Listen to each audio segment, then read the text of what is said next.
Shalom and welcome to another in our series of podcasts from Temple Beth Am, a dynamic center for conservative Judaism in Los Angeles. This is a recording of a Shabbat teaching by Rabbi Adam Kligfeld. There was a fascinating article in this week's Jewish Journal by Rabbi Chaim Steinmetz, who is, I think he's a rabbi at one of the Orthodox schools in New York. I forgot which one, maybe KJ. And he poses the punchy rhetorical question, is all of rabbinic law a violation of the Torah? Which is a legitimate question, particularly given verses from this morning's Parsha, where God instructs through Moshe that you should not change the words that I'm giving you, yamino smol, left or right, meaning you should observe them exactly as they are, which means that the Karaite revolution in the 8th to 9th century CE may have been the most pristine attempt to restore living life according to the Torah as possible, right? And as possible, the Karaites look at rabbinic Judaism, all of us, as heretics, because we took the 5 books of Moses, we our ancestors, we said, that's a nice start. Some of the words mean exactly what they look like they mean, and some of the words mean the opposite of what they look like they mean, right? And some of these words we feel very, very obligated by, and some of these words, we're going to say that we're obligated by them, but if you watch what we do, what we don't do, it's going to be quite clear that we're not at all obligated to them, at least the way they are written in the Torah, right? Obviously, we are inheritors of the anti-Karaite tradition. We are inheritors. Everything we do is rabbinic Judaism, right? To quote one of my teachers from JTS, Rabbi Joel Roth, when it comes to determining halakha, I don't give a damn what it says in the Torah. That's what he said with a twinkle in his eye, right? He's one of the most observant, conservative rabbis in halachas. What he's saying is when it comes to determining Jewish law, we don't quote Leviticus. The rabbis use Leviticus as a way of determining normative practice, and we are inheritors of that tradition. Okay? Sometimes it's possible to see in real time the rabbis reckoning on a meta level with their own obligation to transform Torah into livable law. Because if you go to shul regularly, as opposed to just kind of see the highlights, there's plenty of material in Torah law that you would have a hard time living by your ethics, by your conscience, by your sense of morality. Just in this past week's Parsha, where we had the laws of going to war, some of the laws going to war that when you're, warring against certain peoples, particularly ones that are close to the land of Israel, you're supposed to show no mercy whatsoever. You're supposed to kill man, woman, and child. So they learn the lesson, they don't bother you again. If you're going to war with people who are farther away, you can be a little bit merciful, only kill all the males. Right? So there are clearly aspects of our revered, beloved tradition, the text that we kiss when it goes around, that we have some, and our ancestors had some, issues with. What I want to do today is go through some of the most classic material on the rabbis reckoning with, working through, struggling with maybe, some of the most challenging verses in the Torah. And again, we should probably do this much more slowly, but I wanted you to just get a taste of it. And the question I want you to be asking yourself as you're going through is, what are the rabbis doing when we get to the text in the Mishnah? And is there more than one way of understanding what they're doing? Right? Because it might be an obvious thing what they're doing, but it might be a less obvious thing that they're doing as well. What section are we talking about? The section that Barry just read about the Ben Sorer Umoreh, the son who is rebellious and wayward. Here are the verses, 4 verses from the beginning of Parshat Ki Tetze. Ki yela ish, if a man has, Ben, a son, Sorer Umoreh, wayward and reckless and rebellious. Einenu shomea b'kol aviv v'kol imo. Does not listen to the voice of his mother or his father. I switched that around. His mother, or his father, or his mother. Okay, good question. All right, so hold on to that question, because the vav can be an and or an or. V'yasruoto, they wag their fingers at him. They try to bring him in line. V'lo yishma elehem, he does not listen to them. Okay, so in one verse, you're seeing a story that maybe you know quite well if you've ever tried to raise a child. V'tafsu bo avivimo. Already by verse 2 of this section, we are in action mode. They shall take him, his mother and his father, v'hotziu oto, bring him out, el ziknei iro, to the elders of his city, the El Shar Makamo, to the gate of where they are living, the Amru, and they say publicly, El Ziknei Iro, to those elders, B'nei Nuzeh, this son, Sorer Umoreh, he is wayward and he is rebellious. Eineno Shomeh B'kolenu, he does not listen to our voices. Zolel, he is a drunkard, B'soveh, and a glutton, or vice versa. What's that? Good question, right? So in verse 20, they're giving testimony to aspects of his waywardness that were not present in verse 18, but we're only 3 verses into the section, so it's still developing the picture. Uragamuhu chol anshe iro bavanim. All of the men of his town stone him with stones, vameit, and he dies. This is capital punishment. Uviarta hara mikirbecha. This seems to be a cause and effect here, and by doing so, you will root out the evil in your midst. The whole Yisrael, and after living in a society where this is what they do to their wayward son, I'm interpolating here, all of Israel, Yishma'u, they will learn to listen, Ve'yura'u, and have awe. You better believe it. Okay, right? Listen, we could spend an hour discussing our reaction to these verses. We could spend an hour asking the kinds of questions that Barry and Alan asked, which is like, why is this letter here and why is this added here? Is there any questions to what this verse is asking us to do?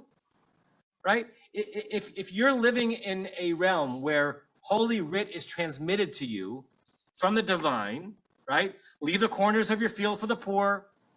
Don't work on Shabbat. Don't boil a kid in its mother's milk. Stone your child who does not listen to you. There's no winking in this verse. There's no irony. There certainly doesn't seem to be any like self-aware irony. Right? There's no sense when this verse is introduced saying, hey, we're going to lay in these verses to the same trap as the other verses, but we all know we don't really mean it.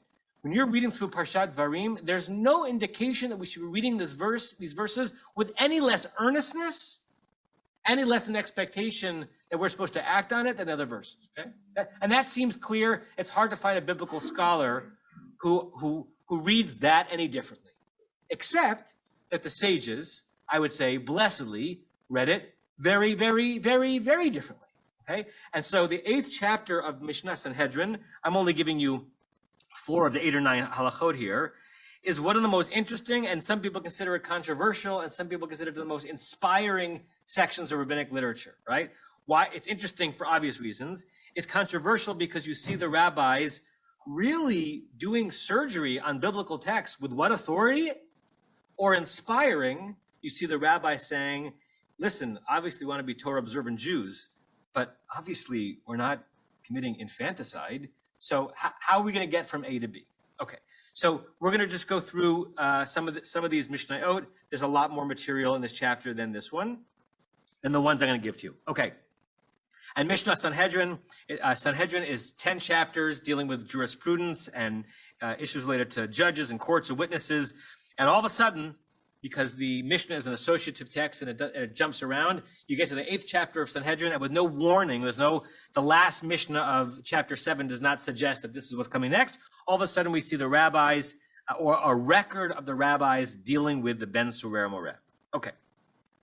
Ben Sorer Umoreh, me'ematai na'aseh Ben Sorer Umoreh. So first, the phrase, this wayward and rebellious child, me'ematai, from when? And this is not a question of like what time of day, but at what point? What are the boundaries that define when a child could get this moniker and such be subject to the death penalty? Mi sheyavi shtei sa'arot v'ad sheyakif zaken. From the moment when he brings 2 hairs until he rounds off his beard. Hatachton v'lo ha'alyon. The rabbis add, this is lower hair, not upper hair. Ella, rather, shedibru chachamim b'lashon nikiyah. But our sages spoke with euphemistic language. So when the rabbis here talk about 2 hairs and a beard, they're not talking about facial hair. Okay? They're talking about pubic hair, but they don't want to speak about that. They want to speak about speaking about that, but not speak about that. So when you always talk about bringing 2 hairs, it's an indication of puberty. And so what's been done here? So how long do we think that is? Right? That's a very narrow period of time. from the time that 2 hairs are visible to when more hair is visible? And how do the rabbis read that out of the verses? And the question here, are they reading this organically, or is this ex post facto? They're trying to find a hook in the verse for this narrowing. Ish ben, because the Torah says it's when you have a son. Ben v'lo bat. So first of all, it says son, so it doesn't mean daughter. Sometimes we get upset when the Torah mentions just a male and excludes a female. Sometimes it helps. Ben v'lo ish. It also doesn't say a man. It's a child. So it's not a man. But hakatan patur. If you were really a child, he's exempt. A katan is not obligated to mitzvot. Shalo balichlal mitzvot is not obligated. So we've got to find the category where it's a male, it's not an adult, it's not a child. Oh, for those 4 days, right? Or for those 2 weeks in between the onset of puberty and a sense when it's actually much more visible. Barry, you're going to say something? Barry, I'm going to pass the microphone around because there are people on Zoom. It's okay. You're speaking. I got the sense that the hair is in 2 different locations. There's 2 pubic hairs until the time that the lower part of the face is long enough that he can round it. So that's not a couple of days. I think it's about like 5 years. Except that the Mishnah is pretty clear that when it talks about the lower beard, it means the pubic hair, because otherwise they wouldn't have said, and after all, the rabbi spoke in euphemistic language, because there'd be no reason to refer to this as the lower beard euphemistically. It just is what it is. They're rounding the beard. What's that? Rounding the beard. So it's, yeah, it's accepted interpretation of the Mishnah that we're talking about lower hairs, but I suppose it's possible to read it differently. However we read it, it's extremely narrow, okay? So the first thing we've done is narrow it down in terms of time, right? You might be rebellious, but if you only have brought 1 hair, you're not subject to the penalty. And if you're already hirsut, you're not subject to the penalty. Okay, Mishnah 2. Ne'ematay chayav. Now we have another, from when is this person liable? Mi sheyochal tartemar basar, until you eat an enormous amount of meat. I'm thinking of when I used to eat meat, and there was a restaurant on Emek Fa'im in Jerusalem called Norm's Burger, and if you could eat their big Kahuna burger, which was like, I don't know, 2 kilo hamburger, then you could get your name on the wall, and then your present was another one, right? So I got my name on the wall, but I declined the other one. But I think tartemar of basar is more than that. So some enormous amount of meat. And he also drinks a half log. It's a lot of wine, and not just any wine, Italian wine, which is very strong and very expensive. Okay. Where do the rabbis see that in the verse? The verses say nothing about that, but that's what the rabbis are determining. Rabbi Yossi Omer, maneh basar v'lo yayin. Even more than that, right? Forget this chatzi log. He might be someone you want to discipline if before that, but it's not until he drinks an entire log of yayin and has a maneh of basar that he's obligated. Achal b'chavurat mitzvah. Let's say he ate this amount, and he was in that 1 week period where he's liable, but he was doing it as part of like a mitzvah group, like they were out celebrating some holiday. This is now going to be a string of ifs. Or, achal b'ibor hachodesh. He was at a party to celebrate the fact that there's a new Adar. How come we don't have a party when a second Adar is coming? But remember, back then, they didn't have hebcal.com. They couldn't look into the future. They were determining in real time, is this a month when we're intercalating the year? It's a great word, ibor hachodesh, ibor from the word meaning pregnant, and ubar is a fetus, because it was a pregnant year because the year had a bump.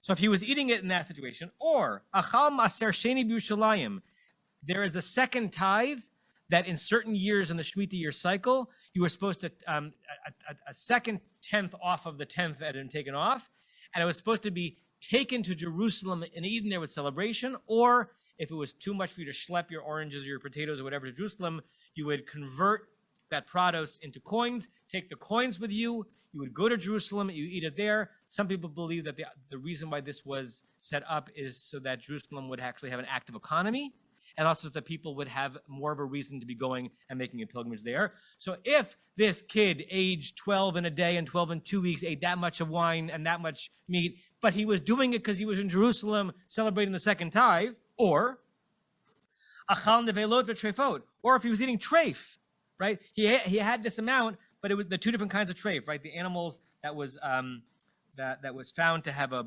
blemish once killed, or an animal that died of natural causes out in the field, or shkatzim or masim, or the meat that he was eating were creepy crawlies or snakes, yuck, or achal tevel, he ate produce that had not been tithed, umaser rishon shelo nitla trumato, or he ate from the first tithe from which its own tithe had not been taken, umaser sheni behekta shelo niftu, or two other categories of food that is supposed to be eaten in a certain sanctified way, achal davar shehu mitzvah, davar shehu avera, if he was eating it to fulfill a particular mitzvah, or if he was eating it to violate a particular mitzvah. Achal kol ma'achal v'lo achal basar. Let's say all this amount of food in the right situations, but it wasn't flesh. Or he drank that amount of intoxicant in that 1 week during his life that he was obligated, and it wasn't any of these other situations. But it wasn't wine. He is not considered a ben sorer moreh, such that he's subject to the punishment. Ad sheyochal basar ve'yishteh, until the point that he eats meat and drinks wine. In these circumstances, shenamar, they bring a proof text. I say proof text here because normally a proof text proves something.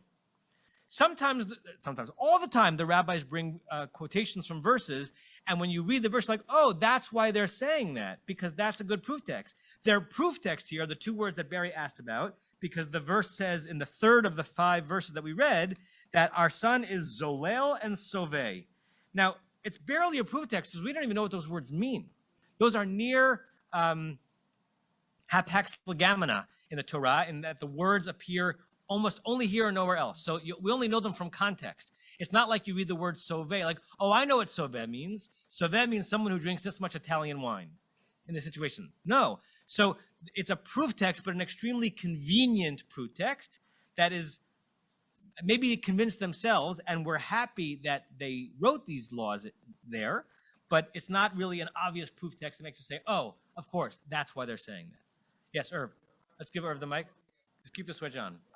Completely different take. It's really, when I heard it was the broken windows theory. You got to stop bad behavior before it starts. So they're making an example of an extreme case, because the real impact is the impact on the community of having kids kind of go do what they want to do, there. Yeah.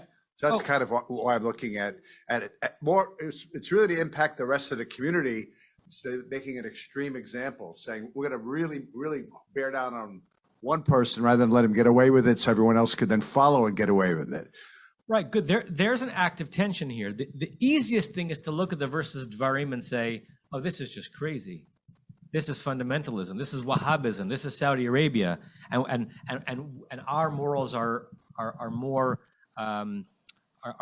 refined than that, and we don't have to pay attention to these verses, right? It would also be easy. It would be horrific, but it would be easy to say, this is what the verses tell me to do. I suppose that's what I should do, right? The verses tell me to sacrifice my son, or the verse tells me to not sacrifice my son, but to circumcise my son. I haven't interpreted that out of reality.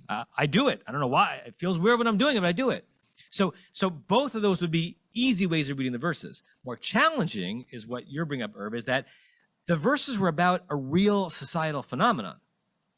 About a societal phenomenon, as we'll see in a second, has been real throughout all of history and is still real on some level, and that is, how does a family and a society raise mensches, put boundaries in so that the values are transmitted, don't terrorize a society by punishments and incarcerations that push against our sense of morality, but don't permit anything and everything. Because when you permit anything and everything, society doesn't look so good, and cities don't look so good. Deb, just keep it on. All right. So, two things. Deb. One is Deb.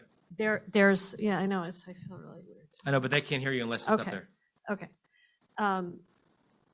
There's a lot of things that the community is supposed to stone people for, right? In the Torah, right? Like, I don't know all of them, but right? This isn't a unique punishment per se.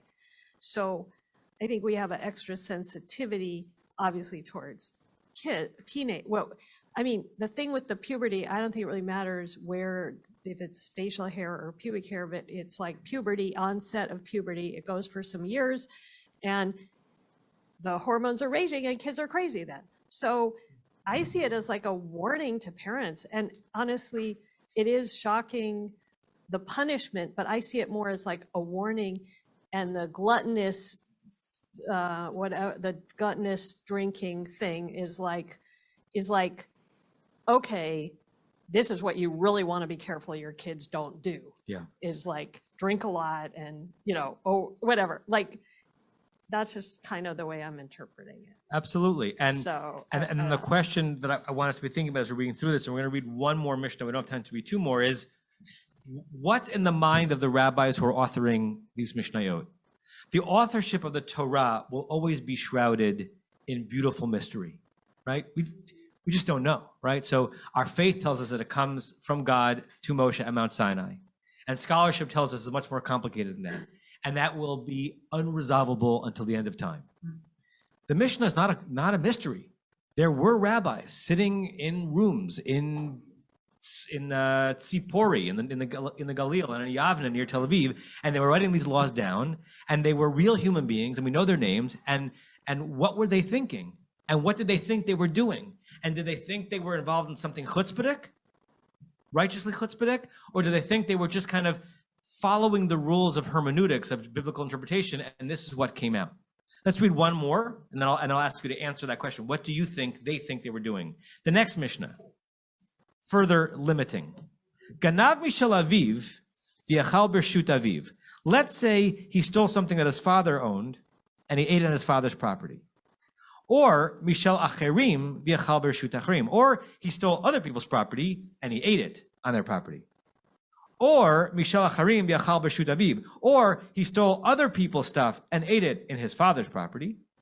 In all those situations, Eino naseven sorer mareh. He's not considered a rebellious child such that he's liable to the punishment. Ad sheyignov mishel aviv, until the thing that he steals belonged to his father. V'yochal bershut acharim. But he eats it in other people's property. Why? Rabbi Yossi bar Rabbi Yehuda Omer, ad sheyignov mishel aviv u'mishel imo. Not a why. Rabbi Yossi bar Rabbi Yehuda adds on an even greater limitation. He doesn't become obligated to this terrible punishment until he steals that which belonged both to his mother and to his father, and then eats it in the property of others. Okay. The chapter goes on, right? So we've got a law that seemed pretty broad. A rebellious child who is eating and drinking his way through adolescence, stone him, right? It sounds almost Monty Python-ish. Stone him, right? Already in 3 Mishnaic verses, or Mishnaic texts, the range that someone would have to fall into in order to be liable to this punishment is extremely narrow to the point of impossible, right? What do you think the rabbis thought they were doing? What was their mindset? Hannah? They were trying to make it impossible to kill your son. They didn't want that. Say it one more time in the microphone. Oh, they didn't want the sons to die.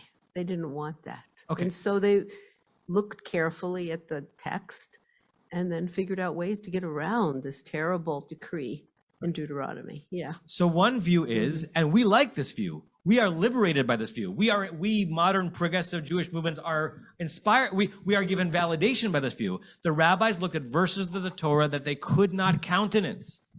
They said to the Torah, we were listening carefully, Torah, when you outlawed child sacrifice. We listened carefully when you told us that we're supposed to value all life. So we think we know you better than you know you. And you're giving us these verses and we're saying, yeah, like we can't Sharpie the verses out. We can't say, instead of there being 613 mitzvot in the Torah, there's 612, but we can use all of our interpretive skill to make sure that this situation will never be put into practice. And now either that the Karaites looked back at this chapter and Mishnah and said, what were you doing? This is heresy. This is blasphemy. This is saying you know the Torah better than the Torah knows the Torah. And we say, thank goodness there was a thrust in rabbinic literature to look at aspects of the text that are problematic, say we can do something with this. And we can do something without crossing it out, right? And you probably each can think of a verse right now that when you read it in the Torah, you cringe. And because you're a member of a traditional conservative synagogue, we don't not read verses from the Torah.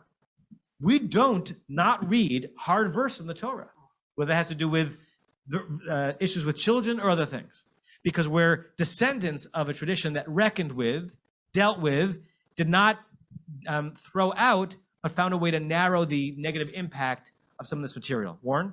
Okay, the way, to me, the interesting question is not so much, I mean, I understand obviously the rabbis never wanted to have this law enforced. To me, the interesting question is, why is it there in the Torah in the first place? Yes. And I think it's, and it's suggested, I think, in the last writings that you have here, that it is a lesson, and maybe more metaphorical, of the seriousness of children who are wayward, and the effect that that has on the community and the future, and that it is so serious that metaphorically the child should be stoned. Yeah. Okay, so maybe it doesn't mean that the child should literally be stoned, but maybe that the child should literally be saved, so to speak. You know, that there should be salvation for that child, Yeah. and redemption. Right. And that's what this is about. Right. So maybe it either means that the child shouldn't literally be stoned, or it means that the child should literally be stoned. And then the rabbi's interpretation of it, such that it never actually came into practice, was an act of righteous chutzpah.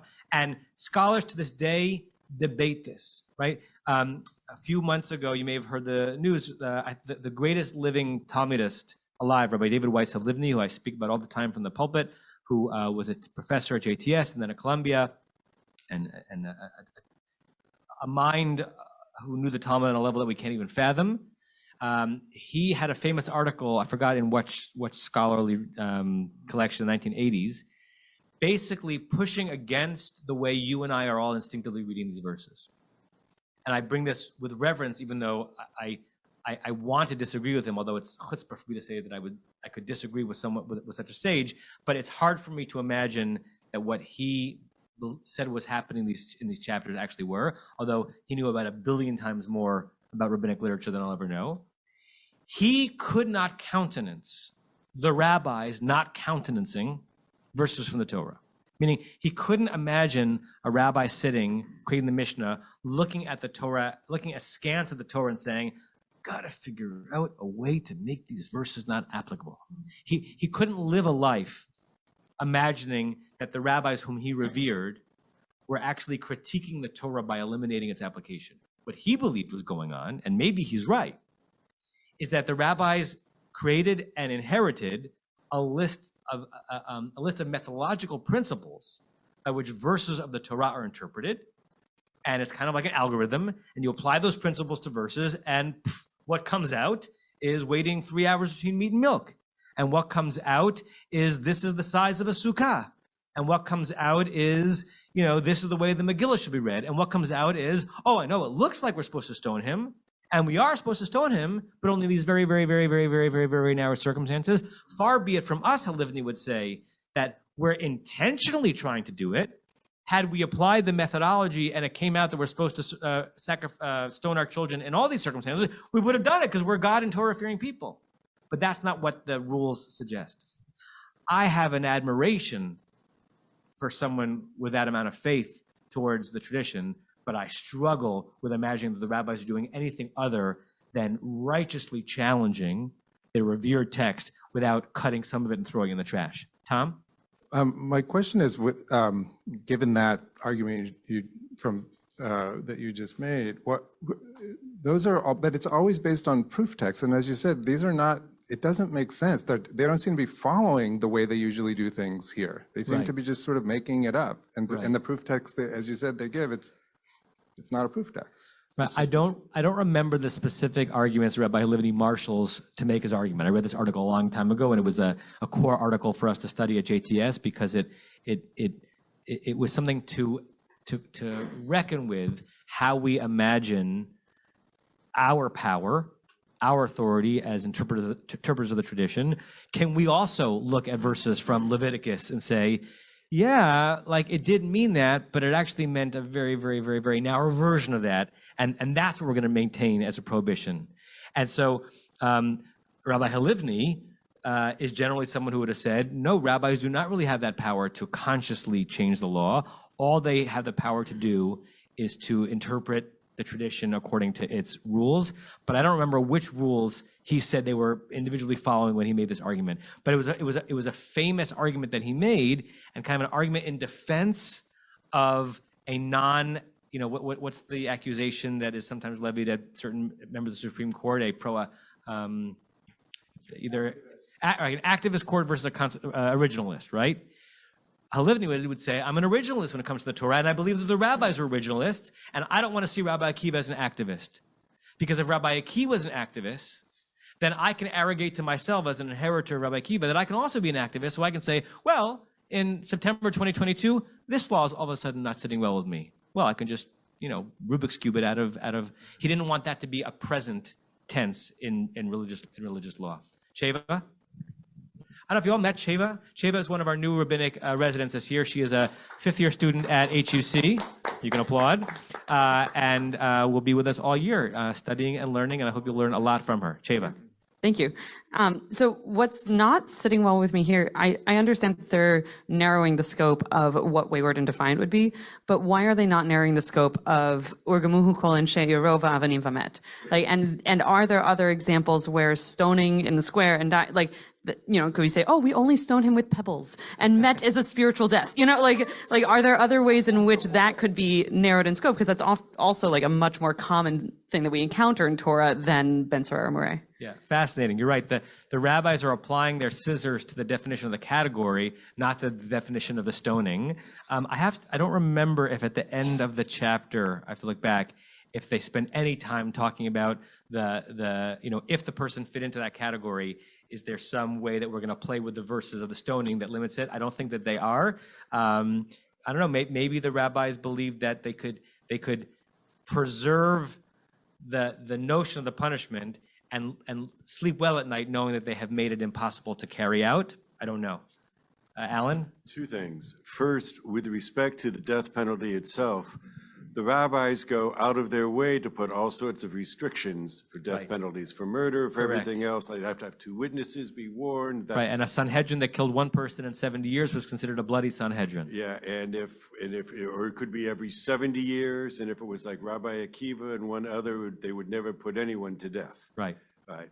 And it's just so, it's not just here that this is going on. And the rabbis themselves knew that some of the rules that they were announcing were tenuous. They said that, and we had this discussion, that all of the rules of kashrut are like a mountain being supported by one human hair.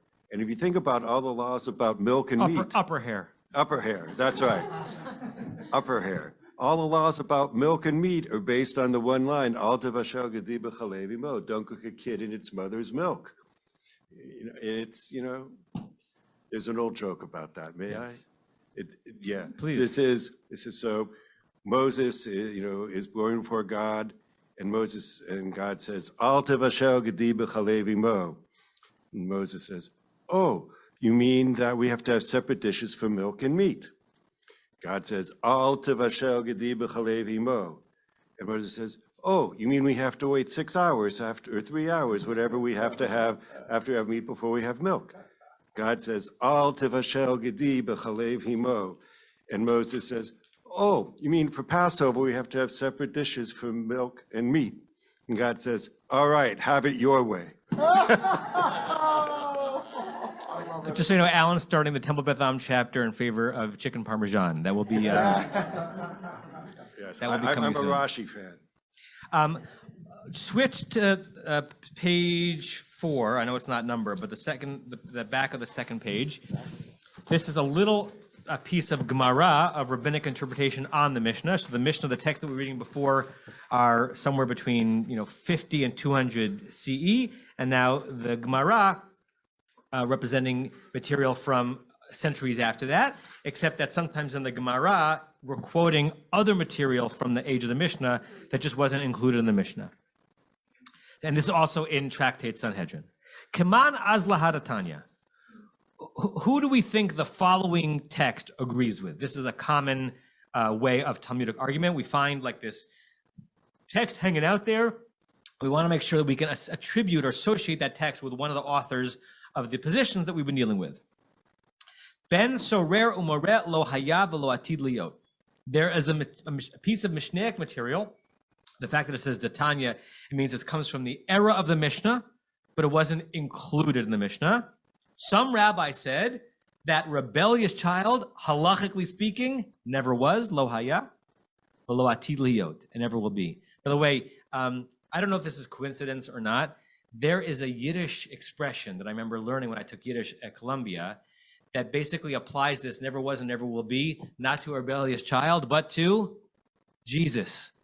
It was a common thing to throw out in Ashkenazi Judaism, that when someone would mention Jesus, they would say in Yiddish, I forgot how to say it, never was and never will be, right? Like it's all a myth, right? But here the rabbis are applying that to the category of the rebellious child. It never happened. The lama nichtav. Well, if that's the case, if this was never put into practice, why was it even written? Drosh v'kabel schar. It's there for a reason, not to build your society around this rule, but so you should study it. And by studying it, you'll have some illumination, which I hope you're all experiencing today, and you'll receive reward. That line, Drosh v'kabel schar, was famously a significant part of the tshuva that Rabbi Gordon Tucker wrote when the conservative movement was approaching again the status of gays and lesbians in the Jewish community.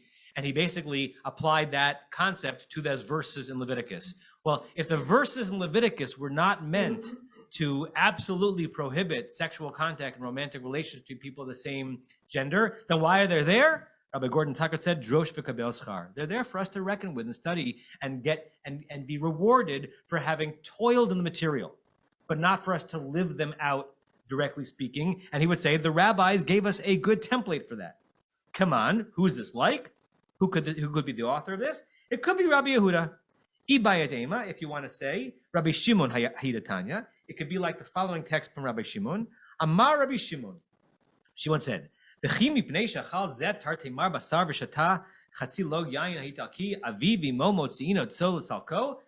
Rabbi Shimon said directly what we're inferring from the Mishnaic verses.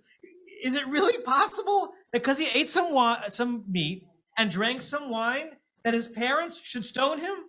He's actually asking the question we're asking. Could that possibly be what God wants? Actually, it was never meant to be and never happened. And why was it written? Drosh v'kabel schar. Right? So maybe this anonymous position is really Rabbi Shimon, who had incredulity when he came to these verses. He's sitting in shul, Parshat Tetze, and he says, "What? We're not supposed to be acting this out. We're supposed to be studying it and receive some wisdom from it." And what's the wisdom? We'll get that in a second. But then there's one fascinating line that is not upheld in any other place in the Talmud. Amar Rabbi Yonatan, ani ra'itiv, yashavti al kivro. Rabbi Yonatan says, you think it never happened? I was witness to it once. And I sat on the grave of the one who had been killed. How to assess the historicity of this one line by Rabbi Yonatan, I don't know. Is he basically saying back to Rabbi Shimon, don't be so cavalier about getting rid of Torah laws? Is he saying, in my village in the Galil, they did it, and I sat on his grave? And is he saying he sat in his grave sort of triumphantly, like yeah, it was supposed to be done and did it? Or is he saying with a sense of heaviness that I was witness to it, and I sat on the grave of this child who was killed for this reason? Irv? When you say wayward, it could be that a kid killed somebody, right? Yeah. It could be like not just, he was drunk and didn't listen to his parents. Or could become someone who would, Or, right? Like or, Minority or, Report. went into a school and shot up 19 kids. Yeah. You know what I mean? Like that never would happen these days, right? Marshall? Well, Rabbi, you said that the words Zolel v'Soveh are problematic. I honestly don't understand what Sorer Moreh means. Correct. Yeah. What is Sorer? Like Sur means to turn. Right. Moreh is like instruction. Right. Well, I want to clarify it a little bit more. Okay, he doesn't listen to the voice of his father or his mother. Oh, you still don't get me? Okay, now finally, he's Sorer Moreh. He doesn't listen to his mother and father. Finally, he's also Zolel v'Soveh. Yeah. There are 3 levels here. Right. And the 4 adjectival verbs that describe this person that you would think you'd want to understand with specificity if you're going to commit capital punishment are words that are very hard to make sense of, even if you know biblical Hebrew well. Tom, was your hand up? So maybe the point is that they weren't really legislating it so that it would absolutely never happen, that there was a person who had exactly that amount of hair and who drank that amount of Italian wine, like that it existed in the world. Right. That's not what they were doing. They weren't saying the Torah isn't valid. They were saying it is. It's just almost never happened, but one time it did. Right. So you could read Rabbi Yonatan as kind of a defense of the rabbinic material, lest you think that the rabbis were truly jettisoning the law. They were narrowing it, but I can give you proof that those verses in the Torah still have applicability because I was witness to it. Now, last little text, and then we're going to finish off. So the commentary of the Parsha, Rabbi Shmuel Idols, who has a running commentary on the Agadic, the narrative, and the halachic material in the Talmud. So he's living, 1,500 years after the Mishnah. And this is going to go back to something that Irv was saying before. So it's been a millennium and a half since the rabbis basically darshaned these verses out of existence. In our times, we pay no attention to gluttonous and defiant sons, and everybody covers up the sins of his children, even when they might be liable to flogging or to capital punishment under the law. They are not even reprimanded. Many such children are leading purposeless lives and learn nothing, and we know that Jerusalem was destroyed because children loafed around and did not study. What I find fascinating about the commentary of the Maharsha, I don't think he's saying we should be executing our children. I think he is saying, be careful with how careless you're willing to be about ancient verses that struck a terrible chord in our heart when it came to the application of the law, but was dealing with a problem in society that we're still dealing with. And we're still dealing with it 250 years after this, and I don't score us an A on this. And I'm not reprimanding any individual person, including myself. But I certainly don't score society an A in how to figure out how to keep children away from not living lives of menschlichkeit and not becoming so far off the grid that they wreak havoc in society. It's still happening. It's happening probably even worse. What would happen if the Constitution, right, had a provision for when a child's behavior gets so far out, right, that they're no longer can live among society? There are lawyers and sages on all sides of this in terms of the horrific notion of adolescent incarceration, and certainly someone whose brain is still developing, who commits a terrible crime at age 15 and might be in prison for life. There's parts of our conscience that bristles of that. And there's parts of us that recognize that if there are not serious consequences in place, right, evil is going to find its way to manifest itself. So we have not solved, because we never will be able to, what those verses originally meant. We have not solved, because we've never been able to, what the rabbis were actually doing when they came to those verses. And we have not solved how to fix the societal problem that those verses were trying to fix.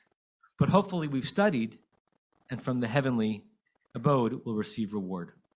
You have been listening to another in our series of podcasts from Temple Beth Am, a dynamic center for conservative Judaism in Los Angeles. If you enjoy these podcasts, we invite you to write a review on the Apple Podcast site or wherever you get your podcasts. For more information about Temple Beth Am Los Angeles, go to tbala.org